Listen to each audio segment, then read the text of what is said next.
Saludos, nosotros somos el equipo Patrulla Roja y vamos a hablar sobre la cámara de enfriamiento adiabático para determinar los coeficientes de masa.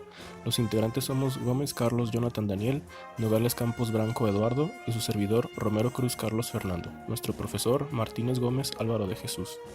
Explicado de manera técnica, el enfriamiento adiabático es aquel que se logra al evaporar el agua que reside en el aire, algo que, obviamente, hace que el clima sea menos seco y que éste tenga más humedad.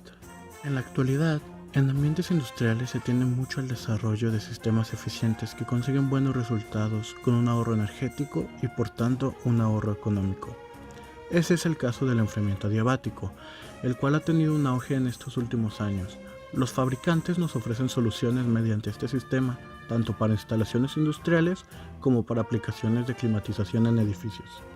Dos procesos que usan este fenómeno de manera natural son 1. El cuerpo humano, el cual mediante la expiración del sudor y su evaporación en contacto con el aire exterior, absorbe energía del interior del cuerpo para regular la temperatura interna del mismo. El segundo proceso se lleva usando desde culturas muy antiguas. Es el enfriamiento del agua para consumo humano en vasijas de barro porosas, en los que debido a la porosidad del material, parte del agua se filtra y en la cara externa en contacto con el aire exterior se evapora, robándole calor al interior del recipiente y por tanto enfriando el agua del interior. Este proceso termodinámico en la climatización es económico y muy funcional. Sin embargo, no es la solución perfecta para cualquier ambiente. Puede ser una buena alternativa en determinados ambientes y climas. Entre sus ventajas se encuentra que es muy barato. La instalación no requiere de grandes artificios y un equipo de enfriamiento adiabático en la climatización gasta muy poca energía, menos que casi cualquier electrodoméstico común. La temperatura puede disminuir entre 2 y 10 grados centígrados dependiendo de dónde se instale y suele funcionar bien en ambientes al aire libre, así que es apto para terrazas en verano. Sin embargo, el enfriamiento adiabático tiene algunas debilidades difíciles de superar. Por ejemplo, es idóneo para climas muy secos en verano, sin embargo, su uso en temperaturas muy húmedas, como algunas costas, no tiene muchos beneficios, ya que el clima es húmedo antes de que se realice el proceso termodinámico. También, la disminución de temperatura con este método tiene unos límites. Si se utiliza en días de calor seco puede ayudar, y mucho, pero si es uno de esos mediodías calurosos hasta el extremo puede que no se note y que sea necesario el uso de aires acondicionados. Así como también hay que cerciorarse de que el agua vaporizada esté libre de bacterias. Este proceso, a diferencia de otros procesos de humidificación, no puede trabajarse con balances de entalpía, ya que la pérdida de calor sensible del gas se compensa con un aumento en la humedad o calor latente. Esto se explica porque no existe transferencia de calor en la fase líquida, pero en la interfase líquido-vapor se experimenta tanto transferencia de masa como transferencia de calor. Para modelar este proceso, el procedimiento a seguir es realizar un balance de masa en un volumen diferencial sobre la columna o cámara donde se lleva a cabo este procedimiento y después despejar la longitud del empaque o los coeficientes convectivos dependiendo de lo que se busque. Los materiales utilizados para realizar este proyecto fueron una bomba de agua de medio caballo, un compresor de aire, tubos de PVC de 3/4 de pulgadas, tubos de acero galvanizado de 1 pulgada, codos de PVC acordes a la medida, garrafón de agua de 20 litros, termómetro y un dispersador de agua realizado con los tubos de PVC.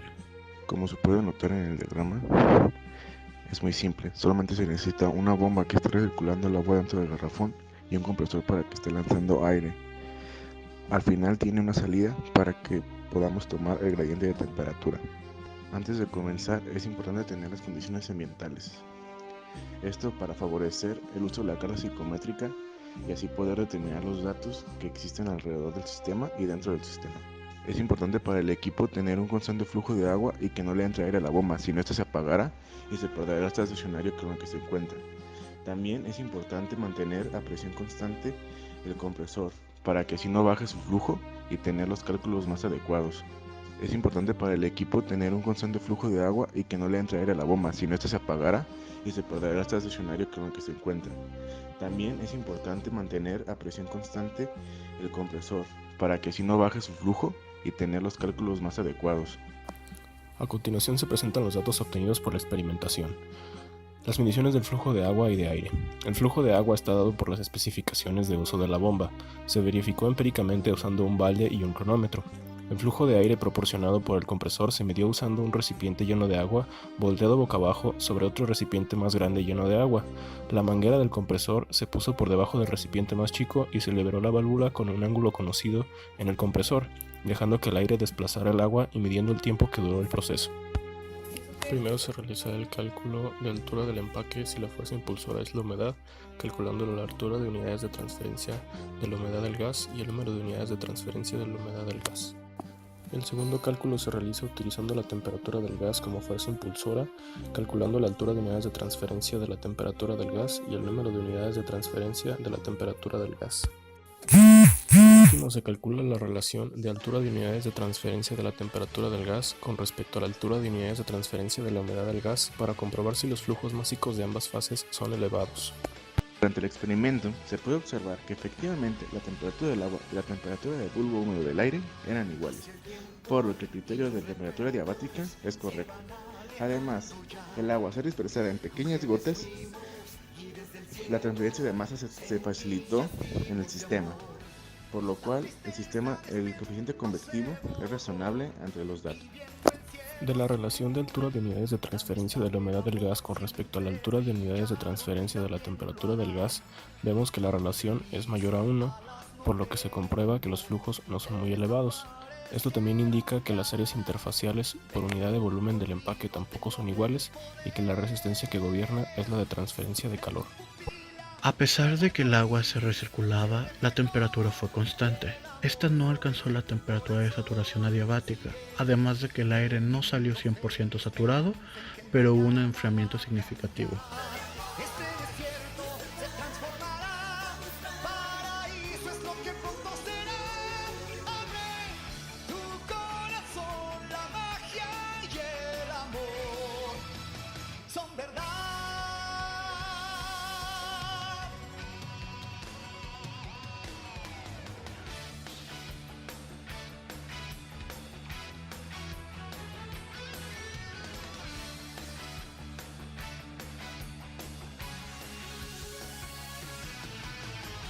Hace tiempo en tu mirada, inocencia puedo ver. Eres la misma de aquel recuerdo de nuestra bella niñez. Y volando por las nubes lograrás la luna al fin tocar, recorriendo jardines infinitos por la eternidad. Ya la magia es nuestra, nunca nadie romperá los bellos lazos de nuestra amistad. En tu pupila el arco iris se reflejó y el amor florece en tu corazón. Sigue teniendo fe y esperanza en que el mañana va a cambiar.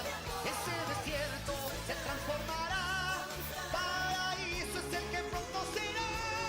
Abre tu corazón, la magia y el amor son verdad.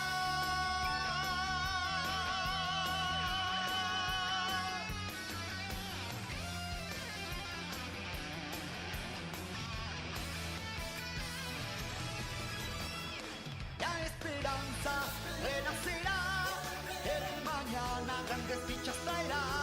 Sigue teniendo fe y esperanza en que tus sueños cumplirás. Sé que tu alma se transformará.